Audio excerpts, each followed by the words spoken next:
में आज श्रीमान A.K. Jain and Abhinav Jain advocates तथा विवेक एकता जैन हाईकोर्ट इलाहाबाद सूत्रधार के रूप में गुणायतन से जुड़ करके अपने आप को श्रेष्ठ साबित कर रहे हैं। उनकी इस श्लाघा पर, उनके इस कृत्य पर गुणायतन परिवार श्रीवार महावीर प्रसाद जी शोगानी एवं श्रीमती चंद्रिका पाटनी के द्वारा अभिनंदन करके हर्षित है।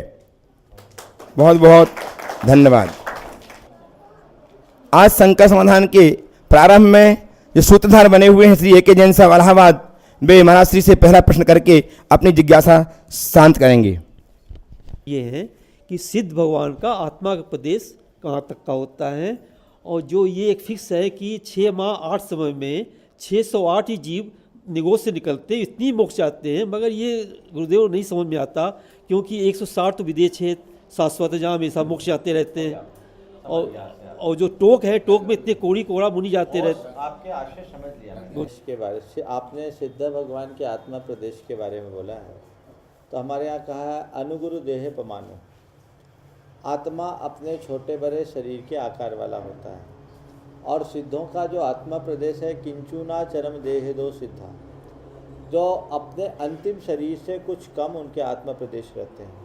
मोक्ष प्राप्त करने से पूर्व उनके आत्मा के शरीर का जो उनके शरीर के जो प्रदेश होते हैं, उसी प्रकार के आत्मा प्रदेश मुक्ति के उपरांत उनके बने रहते हैं। किंचुन इसलिए कहा क्योंकि हमारे शरीर के कुछ पोले स्थान हैं, वहाँ आत्मा प्रदेशों का अभाव रहता है, इसलिए वो रह गया।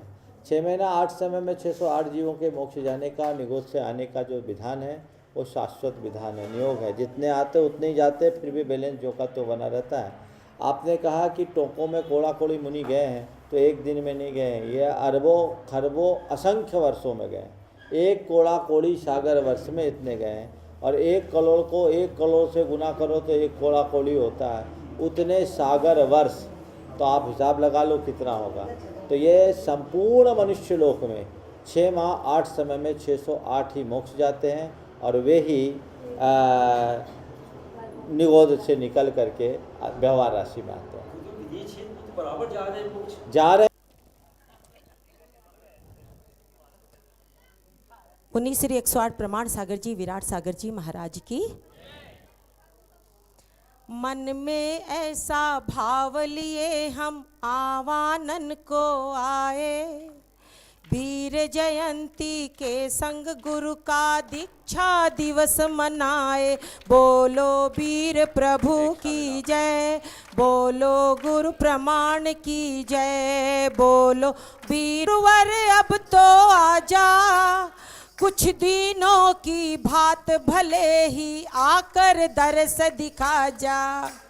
चरण पड़े जो पुनः गुरु के, चरण पड़े जो पुनः गुरु के, मन सबके हर्षाया।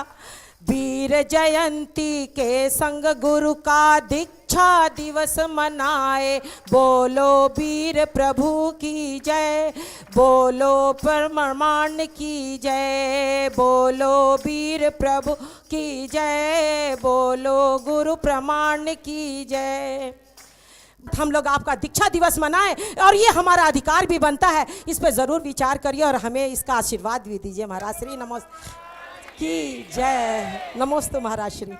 हमारे पूर्व ट्रस्टी श्री संजय जी गोधा पप्पन जी धन्यवाद सम्मान करके गुणायतन परिवार की ओर से हम इनका सम्मान करेंगे।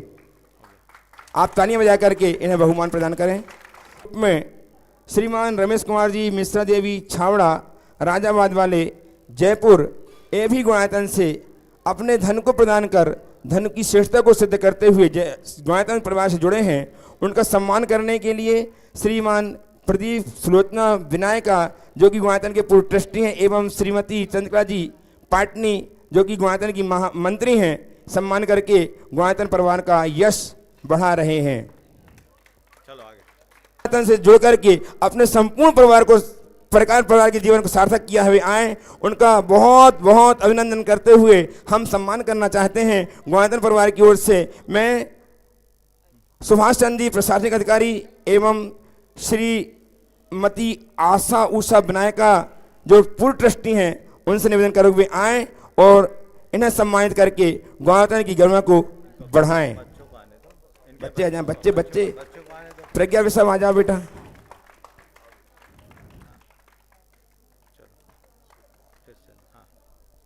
का सम्मान करके हम हर्षित होंगे। और सूत्रधार के रूप में ही आज श्री कमलचंद जी, मंजू जैन, अमित मयूर जैन जयपुर, ये भी जुड़े हुए हैं, ये भी आए और ग्वायतन परिवार से अभिनंदन स्वीकार कर हमें गौरव प्रदान करें। इनका अभिनंदन करने के लिए ग्वायतन में समर्पित श्री प्रदीप जी, जो ग्वायतन में पूरी तरह समर्पित हैं, आए। और श्रीमती चंद्रिका जी पाटनी पुनः आ जाएं। आइए प्रदीप जी, चलो जो है जो ना जो सामने, हाँ करो, चलिए जो सामने उससे करो, संजय जी को आगे चलो। तीसरे कलम कर नासिक महाराष्ट्र से जल्दी से आ जाएं और हमें सम्मान का अवसर प्रदान करके कृतार्थ करें। भाई कलम कर जी, नासिक महाराष्ट्र, इनका सम्मान करने के लिए श्री संजय जी गोधा, पप्पन जी धनबाद, इनसे निवेदन कर रहा हूँ कि आएँ और सम्मान करके इनका बहुमान करें। आज दिल्ली से जुड़े हुए हैं, यदि वे यहाँ उपस्थित हैं तो आ जाएं, हम उनका सम्मान करके हर्षित होंगे। निर्माण सारथी के रूप में श्री मुकेश कुमार जैन, सचिन जैन, श्री जुगल किशोर जैन, कोल्हू वाले, गांधी रोड, बड़ौत, उत्तर प्रदेश से ग्वायतन से संबद्ध हुए हैं। यदि हों तो आएँ, स्वीकार करें हमारा सम्मान और हमें बहुमान प्रदान करें। श्रीमान स्वर्गीय श्रीमती चंपा देवी जैन की स्मृति में श्री सुरेंद्र कुमार एवं महेंद्र कुमार जैन निर्माण मित्र के रूप में आज ग्वायतन से जुड़े हैं। बहुत बहुत धन्यवाद। यदि हों तो हमारा सम्मान स्वीकार कर हमें बहुमान दें। इसी क्रम में आज निर्माण निधि से जुड़ करके अपने धन की श्रेष्ठता को सिद्ध करने वाले 7 सदस्य हैं। उनके बहुमान में अपनी तालियां बजाकर उनका बहुमान आप जरूर करेंगे। मैं नाम बातचीत कर रहा हूं, आप सुने और अनुमोदना करके अपने आप को गौरवान्वित करें। श्री पंकज जैन, श्रीमती मधु जैन, अशोक विहार दिल्ली, श्रीमती साधना जैन, धर्मपति श्री प्रमोद कुमार जैन, चिलकाना सहारनपुर, श्रीमती कमलेश जैन, धर्मपति विपिन कुमार जैन, सपरिवार, पुत्र मनीष, रुचि, निर्मल, नितिन, अंजू, सचिन, मिली जैन, बिजनौर उत्तर प्रदेश, श्रीमती स्मिता भरत भाई शाह, नरनपुरा अहमदाबाद, श्रीमती कमलेश जैन, श्री मुकेश जैन, बड़ौत उत्तर प्रदेश, श्री कैलाश चंद जी राव का, श्रीमती सुशीला देवी राव का की 50वीं साधवी की सालगिरह पर उनके पुत्र श्री पंकज राव का, पुत्रवधु हेम राव का ग्वायतन से जुड़े हैं। बहुत बहुत धन्यवाद। और आज नाथूराम जी जैन विदिशा यहाँ हैं, वो उनके सम्मान में हम तालियां बजाएंगे। नाथूराम जी भी इस निर्माण निधि में जुड़कर के इस विदिशा से अपने आप को गौरवान्वित किए हैं। बहुत बहुत धन्यवाद। इसी क्रम में आज ग्वायतन को अपने हाथों की सोने की अंगूठी संतोष कनकलता पाटनी गुवाहाटी ने प्रदान की है। खूब खूब धन्यवाद। चांदी का सिक्का और सोने का सिक्का मदन लाल जैन दिल्ली वालों ने प्रदान करके ग्वायतन से अपने आप को जोड़ा है। खूब खूब धन्यवाद। ऐसे ही श्रवण कुमार जैन ने चांदी के सिक्के एवं सोने के सिक्के को प्रदान करके अपने आप को जोड़ा है। बहुत बहुत धन्यवाद, साधुवाद।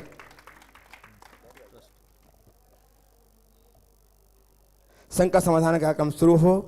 मैं आपको बताऊं कि 10 तारीख के दिन वह मंगलवार का दिन था जब सम्मेद शिखर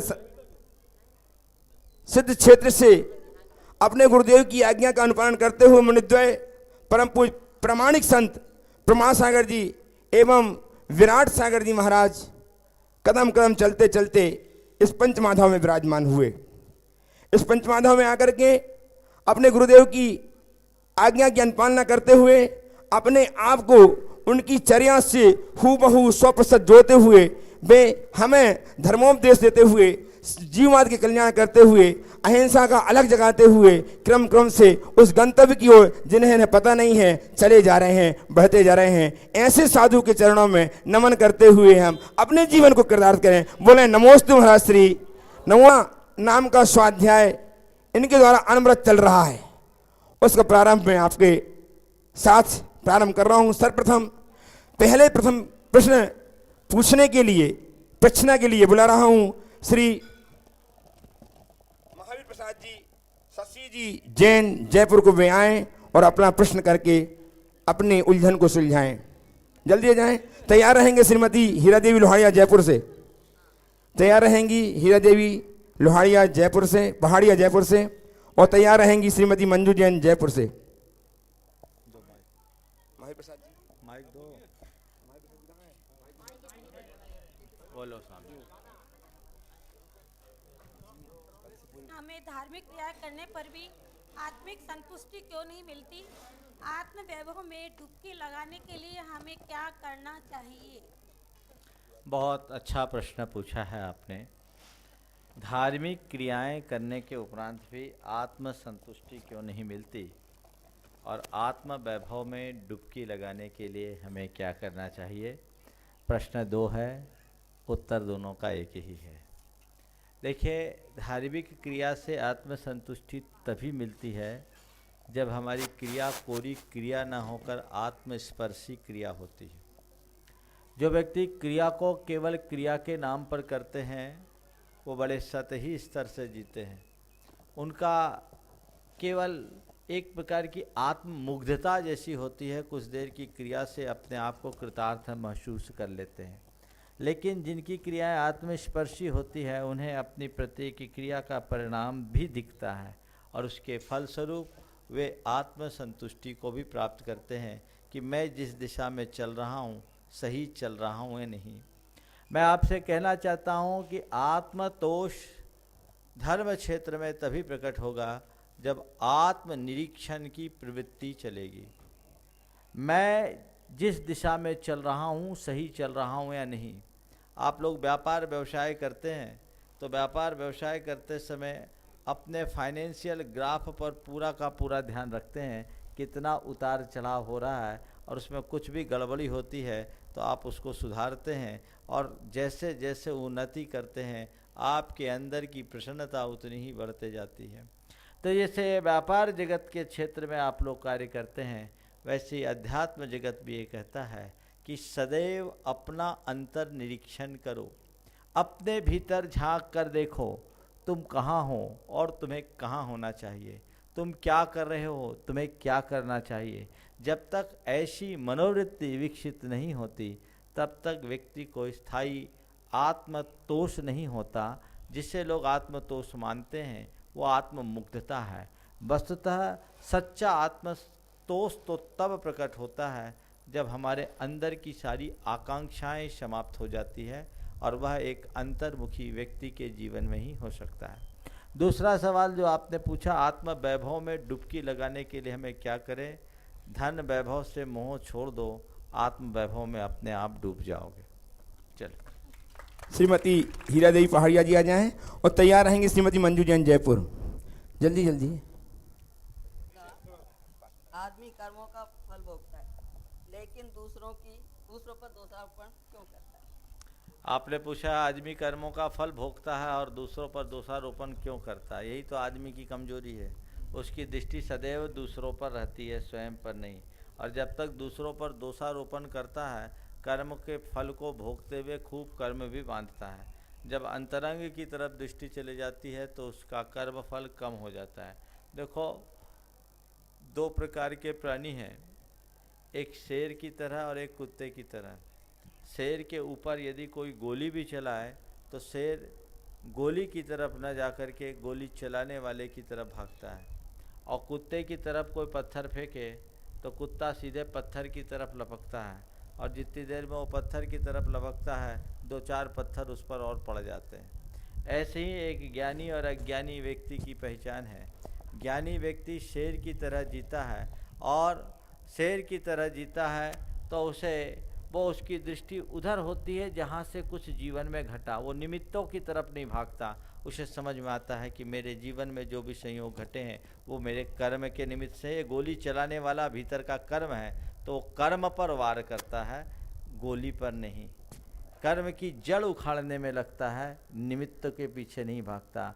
और अज्ञानी कुत्ते की भांति निमित्तों की तरफ भागता है। उसने ऐसा कर दिया, उसने ऐसा कर दिया, इस वजह से ऐसा हो गया, उस वजह से ऐसा हो गया, तो भागता जाता है, आकुलता करता है, और उस आकुलता के कारण नए कर्म से भी बद्ध हो जाता है। इसलिए अज्ञान है, जब तक इस अज्ञान का निवारण नहीं होता तब तक जीवन का कल्याण संभव नहीं। श्रीमती मंजू जैन जयपुर और तैयार।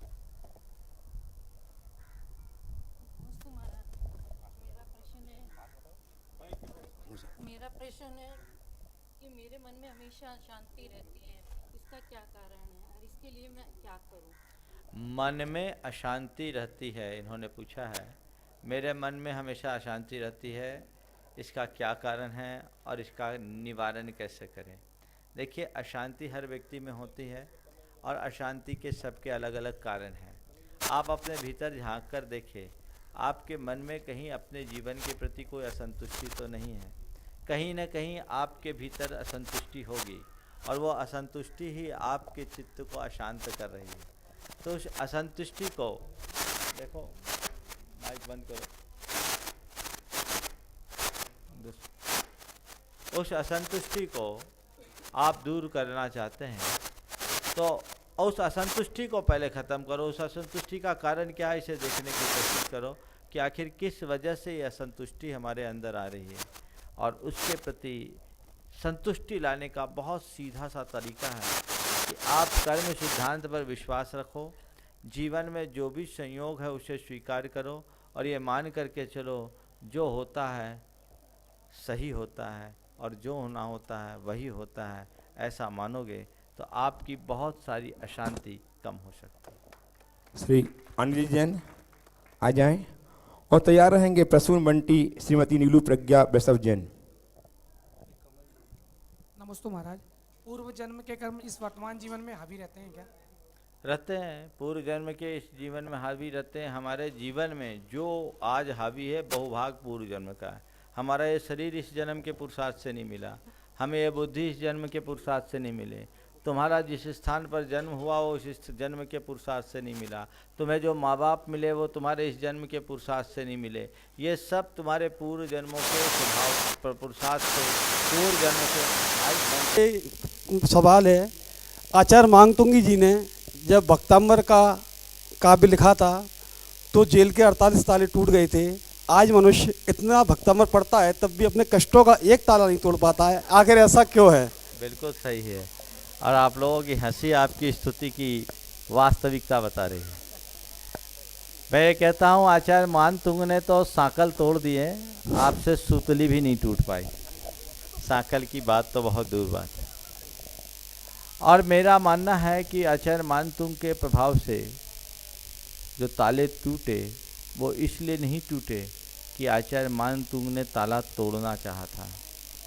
अगर आचार्य मानतुंग ने ताले तोड़ने के लिए भगवान की स्तुति की होती तो शायद एक भी ताला नहीं टूटा होता। वो तो आदिनाथ भगवान की शरण में जाकर उनकी भक्ति में लीन हो गए, उनके कर्मों की बेड़ियाँ टूटी तो ताले अपने आप टूटते गए, टूटते गए, टूटते गए। भगवान की भक्ति आप करना चाहो तो अपेक्षा मुक्त होकर के करोगे तो उसका कुछ फल मिलेगा। आकांक्षा युक्त हृदय लेकर के कोई भगवान की भक्ति करता है तो उसको उसके परिणाम नहीं मिलते। अब आप सवाल ये होता है कि क्या आचार्य मानतुंग की भक्ति से ताला टूट सकता है? ये प्रश्न 50 वर्ष पहले उठे तो उसका उत्तर नहीं था, लेकिन आज इसका उत्तर है।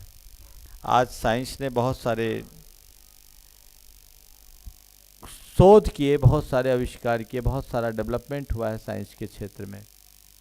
और ऐसा कहा जाता है कि जब हमारे अंदर से ध्वनि की तरंगे जो उत्पन्न होती है, ध्वनि की तरंगे 18,000 साइकिल को पार कर देती है तो अश्राव्य बन जाती है, और वो बहुत संघनित होती है। कठोर से कठोर चीज़ों को उसके माध्यम से छेदा जा सकता है। अल्ट्रासाउंड जो ड्रिलमेंट है वो इसी के बल पर होता है, ड्रिल करते हैं। बड़े से बड़ी सर्जरी हमारे मस्तिष्क तक को उसके माध्यम से काटा जा सकता है, ये अल्ट्रासाउंड की बात है।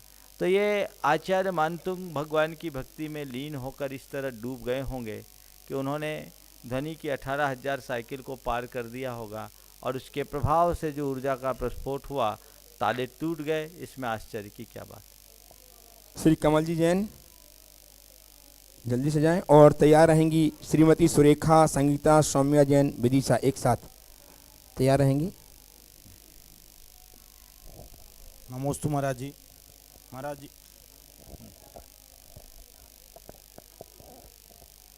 नमोस्तु महाराज जी। महाराज जी, मेरा प्रश्न है कि बड़े भाई के पास में संपूर्ण तरह का वैभव है, लेकिन वो छोटे भाइयों को बर्बाद करना चाहता है, तो ये इसमें भी कोई कर्म का अपना दोष आता है? बहुत ही व्यवहारिक और प्रासंगिक प्रश्न आपने पूछा है। बड़े भाई के पास किसी चीज़ की कमी नहीं, फिर भी छोटे भाई की सारी संपत्ति को हड़पना चाहता है, इसमें क्या कर्म का उदय है? देखिए, निश्चित जिसकी संपत्ति हड़पी जा रही है उसके पाप का उदय है, तभी सामने वाला बलजोर होकर उसका हड़प रहा है। लेकिन जो हड़पने का कार्य कर रहा है उसका उदय भले पुण्य का है, पर काम वो पाप का कर रहा है, बंध भी पाप का ही कर रहा है। ये एक कषायिक परिणति है। परधन हरण की वृत्ति को आगम में नरकायु के बंध का कारण बताया है। वो अपनी भावी दुर्गति का पात्र तो होगा ही, अपने तिकड़मबाजी से धन पैसे को हड़प भले ले, लेकिन वो अपने साथ लेकर के जाने वाला नहीं है, अपने साथ तो केवल पाप लेकर के जाएगा। हम तो यही कहते हैं महाराज, अगर कोई ऐसा हमारे साथ करने लगे तो हम क्या करें? मैं यही कहता हूँ कि यदि तुम्हारे साथ कभी ऐसा प्रसंग बने और नाजायज़ तरीके से तुम्हारी संपत्ति तुम्हारा ही कोई तुमसे छीनने को लगे, कोशिश करो बचा सको तो बचाओ, नहीं तो सरेंडर हो जाओ और ये कहो कि भैया नहीं चाहिए तो जाओ, मैंने किसी जन्म में तुम्हारा कर्जा लिया होगा, इस जन्म में चुकता हो गया, मामला हिसाब किताब पूरा हो गया।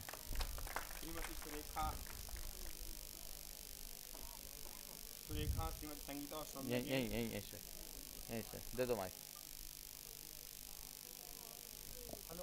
दे दो हम बोल रहे हैं। श्रीमती सुरेखा संगीता और सौम्या जैन विदिशा से। हाँ,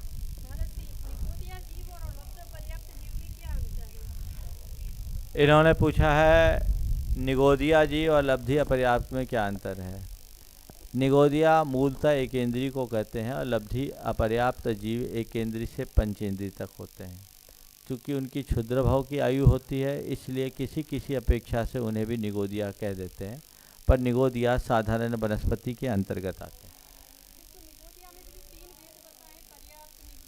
वो उनकी तीनों अवस्था, लब्धि अपर्याप्त वे जीव होते हैं जो अपर्याप्त ही होंगे, निगोदिया पर्याप्त भी होते हैं, अपर्याप्त भी होते हैं। श्री सुनील जी विनायक आ जाएं। महाराज जी, जब तक एक ऑनलाइन सुनील जी विनायक तब तक एक ऑनलाइन क्वेश्चन महाराज जी, मंदिर बनवाने के बाद यदि कोई आदमी गलत काम करे तो क्या उससे पाप लगता है? निहार का जन्म भोपाल से पूछ रही हैं। मंदिर बनवाने के बाद यदि कोई आदमी गलत काम करता है तो क्या उसे पाप लगता है? मंदिर बनाने के बाद गलत काम करेगा तो मंदिर बनाने के बाद गलत काम का पाप तो लगेगा ही। ऐसा थोड़ी है कि किसी ने मंदिर बना लिया तो उसको 100 खून माफ हो गया, गलत बात। हाँ चलिए। सुनील जी बनाएगा। नमस्ते महाराज जी। महाराज हेलो महाराज जी, जो हम लोग दान दे देते, पुण्य गोग्रास में ज़्यादा दे या मंदिर में दान देने का फायदा होता है? पुण्य दान हम गोग्रास में ज़्यादा दें या मंदिर में, कहाँ दान दें? जहाँ जैसी आवश्यकता वहाँ दें। गोग्रास आदि के लिए दान देना भी दुर्गति के निवारण का कारण बनता है और उसे अपनी शक्ति के अनुरूप देना चाहिए। ऐसा कहा जाता है कि जो अभय दान देते हैं उनकी अपमृत्यु टलती है, तो अपमृत्यु से बचने के लिए इस तरह का दान देना चाहिए। मंदिर का दान पारमार्थिक दान है और ये जीव दया करुणा दान की श्रेणी में आते हैं। हम लोग इस बात को कभी न भूलें कि हम जिस संस्कृति में जीते हैं वहाँ चूल्हे की पहली रोटी गाय को देने की परंपरा है। तो गाय को रोटी देने वाले जो परिपाटी है, इसका मतलब हम अपने से ज़्यादा मूक प्राणियों की चिंता करते हैं, तो उनके लिए भी इस दान की प्रवृत्ति होनी ही चाहिए। हर व्यक्ति को जन्मदिन आदि शुभ प्रसंगों में कुछ न कुछ राशि जीव दया के लिए निकालकर गौशालाओं में भेजना चाहिए। इसी क्रम में श्री सुनील जी लोहाड़िया हजारीबाग से उपस्थित है प्रच्छना के लिए। तब तक महाराज श्री एक बोलो हम रिपीट कर रहे हैं। बोलो। क्या साधु संत को निर्माण कार्य से जुड़ना चाहिए? आपने पूछा है क्या साधु संत को निर्माण कार्य से जुड़ना चाहिए। देखिए, निर्माण दो तरह का है। एक निर्माण निर्वाह के लिए है और दूसरा निर्माण निर्वाण के लिए है। निर्वाह के लिए निर्माण जो होता है वो गृहस्थ करता है, वो पाप का कारण बनता है। लेकिन निर्वाण के लिए जो निर्माण होता है वो परंपरा से मुक्ति का कारण है। साधु उसी की प्रेरणा देता है। मंदिर आदि जितने भी धर्मायतन हैं वे जिन शासन की उन्नति के आधार हैं। आज हमारे संस्कृति का जो इतिहास लिखा जाता है वह इन्हीं धर्मायतनों के बदौलत लिखा जाता है। एक व्यक्ति के निमित्त से अगर कोई धर्मायतन का निर्माण होता है, जितनी पीढ़ियाँ उसकी पूजा अर्चा करती है, वो जो पुण्य अर्जन करती है उसका एक मोटा हिस्सा उस व्यक्ति के खाते में जाता है। तो ये निर्माण कार्य है और ऐसे निर्माण कार्य की प्रेरणा साधुओं के लिए, साधुओं के द्वारा युग युगांतरों से दी जाती रही है।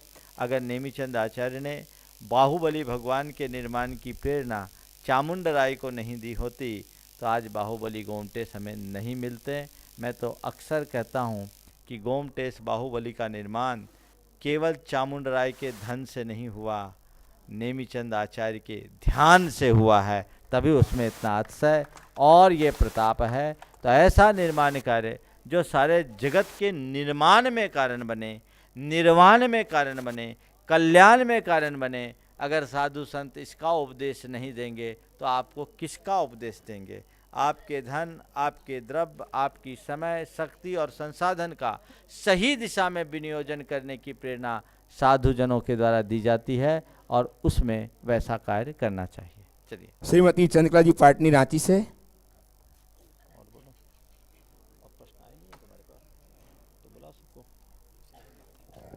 नमोस्तु महाराज श्री। महाराज श्री, कुछ क्रियाएं ऐसी होती जो करना नहीं चाहते लेकिन करनी पड़ती है, तो ऐसे में कर्म बंध की स्थिति क्या होगी? आपने पूछा है कुछ क्रियाएं ऐसी होती है जो करना नहीं चाहते लेकिन करनी पड़ती है, ऐसे में कर्म बंध की स्थिति क्या होगी? देखो, हमारे यहाँ एक सूत्र आता है, तीव्र मंद ज्ञाता ज्ञात भावाधिकरण वीर विशेषेभ्य तद्विशेष। हम कोई भी अच्छा या बुरा कार्य करते हैं उसमें हमारे भावों की जितनी तीव्रता मंदता होती है, हम अपने अंदर का जितना अधिक उत्साह रखते हैं, अपनी जितनी हीनाधिक शक्ति लगाते हैं, जितने अच्छे उपकरणों का प्रयोग करते हैं, उसके अनुसार उस समय बंधने वाले पुण्य और पाप में विशेषता आती है। तो अगर कोई गलत कार्य है और अच्छा कार्य दोनों करने का जब प्रसंग आए तो मैं आप सबसे कहना चाहता हूँ, जब भी कोई अच्छा कार्य करने का प्रसंग आए तो पूरी ताकत लगा करके करो, उससे तुम्हारा पुण्य प्रगाढ़ होगा। और बुरा कार्य करने का प्रसंग आए तो मन मार करके करो, उससे बंधने वाला पाप कमजोर होगा। अच्छे कार्य को करो, करना न पड़े, और बुरे कार्य को करो मत, करना पड़े। आपने पूछा है कई ऐसे कार्य हैं जो हम करना नहीं चाहते लेकिन करना पड़ता है, मजबूरी है, गृहस्थी है, उसमें आपको करना पड़ता है, तो वो करना पड़े, उस समय आपकी उसमें अधिक आसक्ति नहीं है तो आप तत्संबंधी पाप से, पाप की प्रगाढ़ता से बच सकते हैं। मैं आपको एक ही उदाहरण देता हूँ। हर व्यक्ति जीवन में मिठाई खाता है ना? मिठाई खाना हर कोई चाहता है, लेकिन इस सभा में ऐसे भी व्यक्ति होंगे जिनकी सुबह की शुरुआत दवाई से होती कि नहीं होती? ऐसा व्यक्ति मिल जाएगा जो मिठाई नहीं खाया हो, लेकिन ऐसे व्यक्ति इस सभा में जरूर मिलेंगे कि जो दवाई से ही अपने दिनचर्या की शुरुआत करते हैं, बिना दवाई के रह ही नहीं सकते। क्यों? ठीक है ना? हाँ, तुम तो नहीं है ऐसे में। अच्छा, अब ये बताओ, एक व्यक्ति मिठाई खाता है और एक व्यक्ति दवाई खाता है, दोनों की मानसिकता में एक रूपता होती क्या? क्या अंतर होता है? महाराज, मिठाई चाव से खाते हैं और दवाई खानी पड़ती है। मिठाई में चाव और दवाई में बचाव। क्या करें? नहीं खाएंगे तो मरेंगे। खाना पड़ रहा है, बस पाप करने का कोई भी प्रसंग आए तो दवाई की तरह खाओ, करना पड़े करो मत। और अच्छा कार्य जब भी करने का योग आए, मिठाई की तरह चाव से करो, तो हमेशा मिठाई मिलते रहेगी। चलिए। श्री विपिन जी जैन मधुबन से नहीं है। श्रीमान मनसुख लाल जी सेठी हजारीबाग से, वयोवृद्ध हजारीबाग से, हजारीबाग की शान श्री मनसुख लाल जी एक प्रश्न करने के लिए आ रहे हैं। 95 वर्षीय महाराज जी, 95 वर्षीय मनसुख लाल जी। वाह! उधर देख। श्री मंदिर जी में दर्शन करने के पश्चात आरती करने का मन है, लेकिन दीपक बुझा हुआ है और दीपक नहीं है, तो हम आरती कर सकते हैं कि नहीं? बिना दीपक की आरती क्या होगी? जैसे बिना द्रव्य के पूजा नहीं, वैसी बिना दीपक की आरती नहीं। तो आपके पास दीपक बुझा है तो जलाने की व्यवस्था भी तो आपके पास हो सकती है। तो आरती बिना दीपक के नहीं करना चाहिए। वो तो स्तुति हो गई। आरती का बिना दीप के नहीं होती। श्रीमती हो गया। प्रेमा टोंगिया जी नहीं है। दे दो माइक, दो माइक दो। अब हो गया। एक और है, घर के अंदर में इधर देख। हाँ महाराज जी, बड़ा गांव में 3742 मूर्तियां हैं और 15 तल्ला है, तो हम लोगों को दर्शन कैसे करें, कैसे करना चाहिए? और दर्शन करते समय उतनी विशुद्धि भी नहीं होती। आपने पूछा है इतना बड़ा मंदिर है, कितने मूर्तियां बताई आपने? 3742। 3742 मूर्तियां हैं। अब उनके दर्शन कैसे करें, एक बड़ी समस्या है। तो वो पूरा का पूरा मंदिर ही पूज्य है, पूरे मंदिर को प्रणाम कर लो, सबको प्रणाम हो जाएगा। दो हमारी परंपरा है, एक परंपरा है पूरे संसार की परिक्रमा लगाने की जो कार्तिकेय ने किया था, और एक परंपरा है गणेश की जिसने माँ बाप की परिक्रमा लगाई तो सब परिक्रमा हो गई। तो जब ऐसी जगह जाओ जहाँ जाने के बाद पूरा समय हमारे पास ना हो तो पूरे मंदिर को ही मूल मंदिर मान लो, और वो 9 देवताओं में मंदिर भी है, और यहाँ विराजमान जितने कृत्रिम जिनबिंब हैं उन सबको मेरा प्रणाम। क्योंकि वह त्रिलोक तीर्थ है और 3 लोक को एक छोटे से परिसर में ला करके स्थापित किया है, तो वहाँ भावों से ही करना चाहिए। आप ये सोचो कि ये 3 लोक की यात्रा को शॉर्ट में ले आए। तो अब रहा सवाल, अक्सर ऐसा होता है जहाँ अधिक जिनबिंब होते हैं वहाँ लोगों के भाव कम होते हैं, और भाव कम होने के कारण वो बहुत योग से मनोयोग पूर्वक वहाँ पूजा अर्चना नहीं कर पाते। हमारे भाव विशुद्धि बढ़नी चाहिए, एक वेदी के बाद दूसरी और दूसरी के बाद तीसरी। लेकिन मन है जो एक वेदी में मन लगता है, दूसरे में कम होता है, तीसरे में और कम होता जाता है, क्योंकि संसार का आकर्षण निरंतर बढ़ता जाता है। तो उस आकर्षण को घटाने के लिए हमें भगवान के प्रति अपना मन रमाना चाहिए, और भाव वंदना के साथ जितने भी यहाँ जिनबिंब है उन सबको प्रणाम कर लेना चाहिए।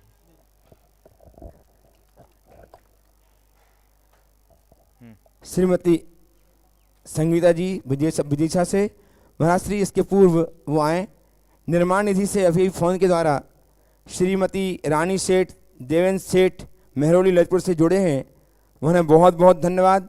और गुणायतन से श्री सतीश चंद आसारानी जैन, स्वर्गीय लालचंद जैन गुड़गांवा, ये भी गुणायतन से जुड़े हैं, इन्हें भी बहुत बहुत धन्यवाद। महाराज श्री आज जो ट्रस्टी जुड़े बने हुए हैं श्री रमेश कुमार जी छावड़ा, उनके बेटे नवीन कुमार, जितेंद्र कुमार, मनोज कुमार, आलोक कुमार, पुत्र नीशु, ये सब बहुत बहुत साधुवाद के पात्र हैं। चलो महाराज श्री के चरणों बारंबार नमस्तु।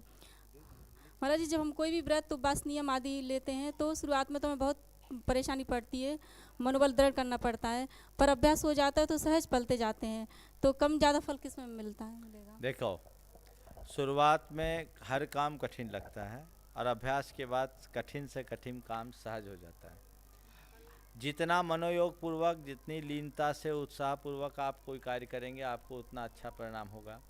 लेकिन शुरुआत तो आपको कठिनाई के दौर से गुजरने में होगा ही, और जब तक आप कठिनाई को पार नहीं कर पाएंगे तब तक अच्छाई को छू नहीं सकते। आप लोग रोज़ रोटी बनाते हैं, रोज़ रोटी बनाने के बाद भी पहली रोटी आपकी गड़बड़ होती ही है। अब पहली रोटी गड़बड़ हो गई, हमको अच्छी रोटी बनाना है तो हम अच्छी रोटी बनाने से ही रोटी बनाने की शुरुआत करेंगे, तो शायद कभी रोटी ही नहीं बना पाएंगे। मैं अच्छे से व्रत उपवास करूं ऐसा सोच करके कि कोई कठिनाई न हो, और हम कठिनाई को टालने की दृष्टि से अच्छे की ही बात करेंगे तो जीवन में कभी भी अच्छे से व्रत उपवास कर ही नहीं सकेंगे। इसलिए उसको देख करके करना चाहिए। श्रीमती सीमा जन अशोकनगर से, जल्दी से जाएं। हाँ नमस्ते महाराज जी, नमस्ते। मेरा प्रश्न है, रात में कंघी करने से क्या दोष लगता है? हमको पता नहीं, हम कंघी करते ही नहीं हैं। चलिए। कुमारी मान्या जैन हजारीबाग से, कुमारी मान्या जैन तैयार रहेंगी, काजोल लोहाड़िया हजारीबाग।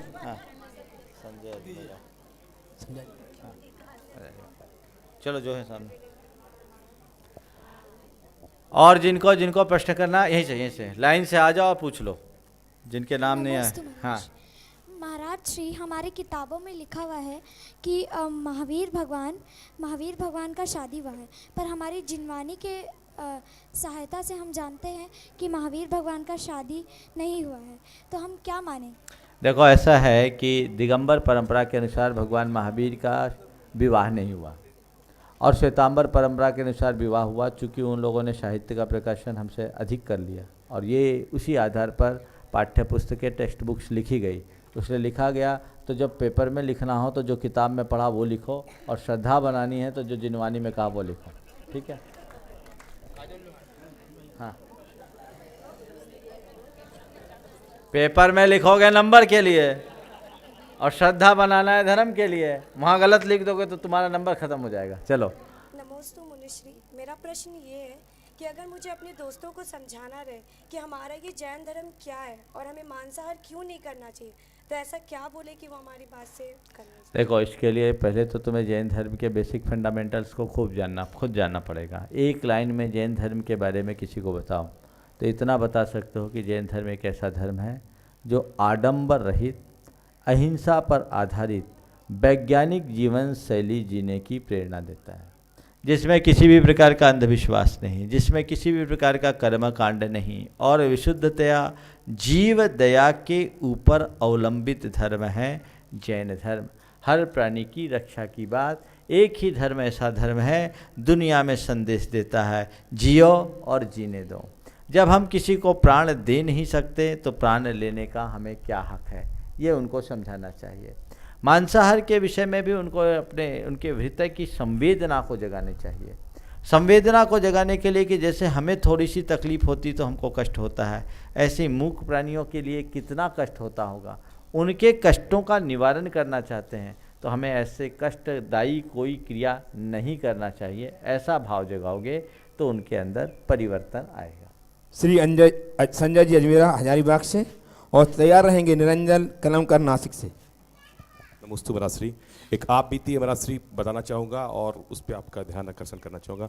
मैं एक बार पिटरवार जा रहा था हजारीबाग से, तो रास्ते में एक एक्सीडेंट हो गया। तो वो आदमी जो एक्सीडेंट गिर गया लगभग मूर्छित हो गया था और खून काफ़ी बह रहा था। उसको हम लोग गाड़ी में उठा करके बैठाएं और बैठाने के बाद अस्पताल ले गए। अस्पताल ले जाने के क्रम में उसका काफ़ी खून बहता चला गया और अस्पताल हम लोग किसी भी हालत से उसको पहुँचाएँ। उसी बीच हम लोग अस्पताल में उसका ट्रीटमेंट चालू कर रहे थे, उसी बीच में पूरा गाड़ी में मेरा खून हो गया था।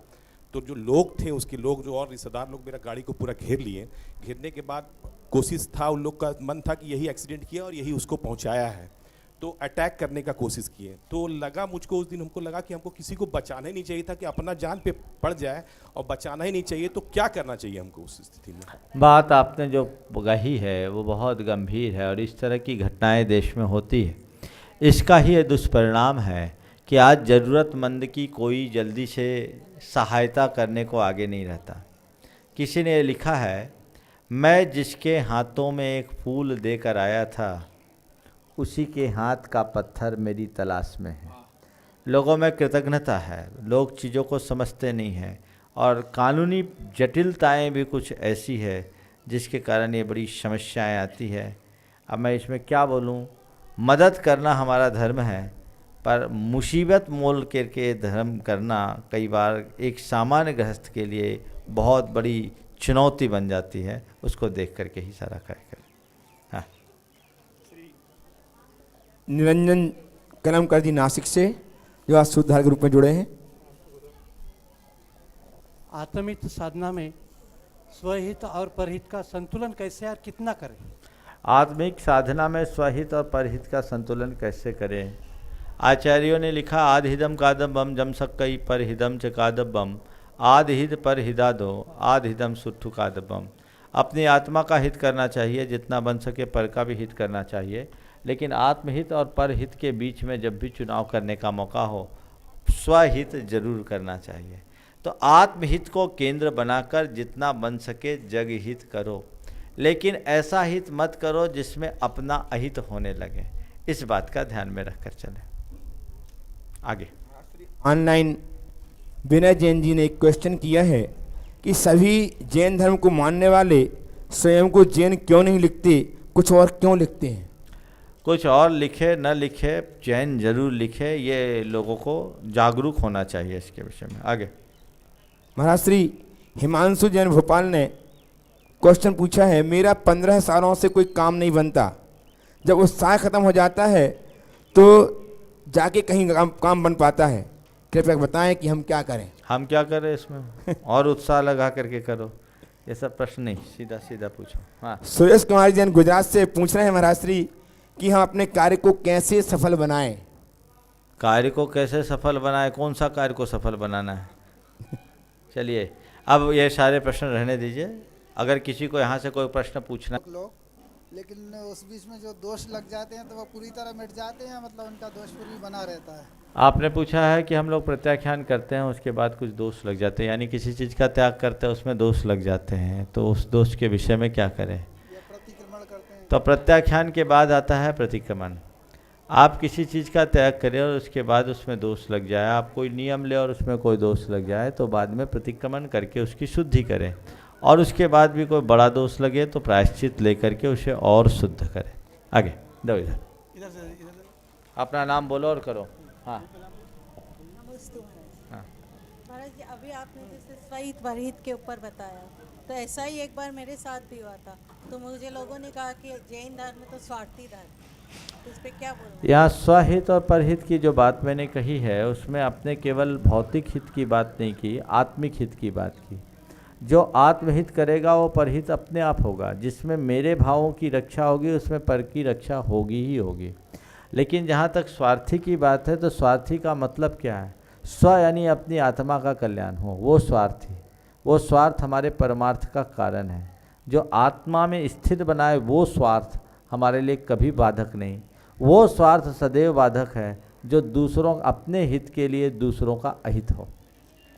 नमस्ते महाराज जी, मेरा प्रश्न है महाराज जी, जब मेरे फ्रेंड्स लोगों में अगर किसी को कोई मच्छर काटता है तो वो उसकी हिंसा कर देते हैं। मैं उनको बोलती हूँ कि ना करें ऐसा, तो वो बोलते हैं कि हमें भी तो ये काट रहे हैं, तो मैं कैसे उनको संतुष्टि दिलाऊं कि हिंसा ना करें वो? अब ये तो उनके अंदर के भाव को जगाने के बाद ही संभव है। जब तक उनका भाव नहीं जगेगा तब तक वो हिंसा से मुक्त नहीं हो सकते। उनसे ये बोलो कि देखो, मच्छर तुम्हारा 1-2 बूंद खून ले रहा है और तुम 1-2 बूंद खून की जगह उसका पूरा जीवन ले रहे हो, केवल इस वजह से कि मच्छर तुमसे कमज़ोर है। आज मच्छर तुम्हारे समान होता और तुम उससे ऐसा प्रतिशोध करते तो क्या होता? उसका मन बदल सकता। नमस्ते महाराज श्री। महाराज श्री, कोई भी गर्भावस्था औरत मुनियों के समाधि देख सकती है, क्योंकि ग्रस्त में रहने वाली औरतें गर्भावस्था औरत को शव देखने नहीं देते हैं। मुनि महाराज की मृत्यु के उपरांत जो काया होती है वो शव नहीं है, समझ गए? ये एक मुनि की मुद्रा है जो एक प्रकार से गृहस्थों के लिए प्रेरणा भी बनती है। मेरे विचार से इसमें कोई अशुभ मानना ठीक नहीं। नमोस्तु महाराज। प्रतिक्रमण, प्रत्याख्यान और सामायिक, इन तीनों का 3 बार उत्तर दे चुका। प्रतिक्रमण, प्रत्याख्यान, सामायिक 2 या 3 बार तो मैं बता चुका। चलो आज फिर बोल देता हूँ। प्रतिक्रमण क्या है, प्रत्याख्यान क्या है और सामायिक क्या है। घर के अंदर झाड़ू लगाना प्रतिक्रमण है, और घर में डस्ट ना आए इसलिए खिड़की दरवाजे बंद कर लेना, ये प्रत्याख्यान है। और उस घर में आराम से बैठकर लीन हो जाना सामायिक है। समझ में आ गया? किए हुए दोषों का निराकरण करना प्रतिक्रमण, भावी दोषों के त्याग का नाम प्रत्याख्यान, और सर्व पापों से मुक्त होकर आत्मा में डूबने का नाम सामायिक। चलिए महाराज श्री, अच्छा क्वेश्चन अभी है कि आहार के महाश्री के आहार के बाद जो प्रसाद बांटी जाती है वो प्रसाद लेना चाहिए या नहीं, अंजू जैन ने पूछा है। हमारे यहाँ प्रसाद की परंपरा नहीं है। जैन धर्म में प्रसाद को स्थान ही नहीं है, क्योंकि हमारे भगवान भोग लेते ही नहीं, तो प्रसाद क्या? उसे प्रसाद न कह करके प्रभावना के रूप में यदि कुछ दिया जाए तो कोई दोष नहीं। चलो महाराज श्री अजीत छावड़ा जयपुर से पूछ रहे हैं कि अगर जैन धर्म का लड़का किसी अन्य धर्म की लड़की के साथ विवाह करता है तो क्या वो महाराज जी को आहार दे सकता है? इसका उत्तर मैं कई बार देख चुका हूँ। आप बिना एक्सरसाइज के कोई प्रश्न नहीं करें। चलिए आज के इस शंका के रूप में मातेश्वरी श्रीमती राजकुमारी जी, डॉक्टर प्रभात कुमार दिनेश कुमार जी जैन, श्रीमती सुनीता डॉक्टर प्रगति जैन झारसुगुड़ा उड़ीसा वाले ने अपनी गणतंत्र प्रवास संबद्धता प्रकट की है। बहुत बहुत धन्यवाद। साथ ही एक स्वर्ण पेंडल प्रस्तुत प्रदान किया है। बहुत बहुत धन्यवाद। इनका सम्मान करके गुणायतन भगवान को हर्षित कर रही हैं श्रीमती चंद्रिका जी पाटनी एवं श्री सुभाष कुमार जी जैन, प्रशासनिक अधिकारी गुणायतन।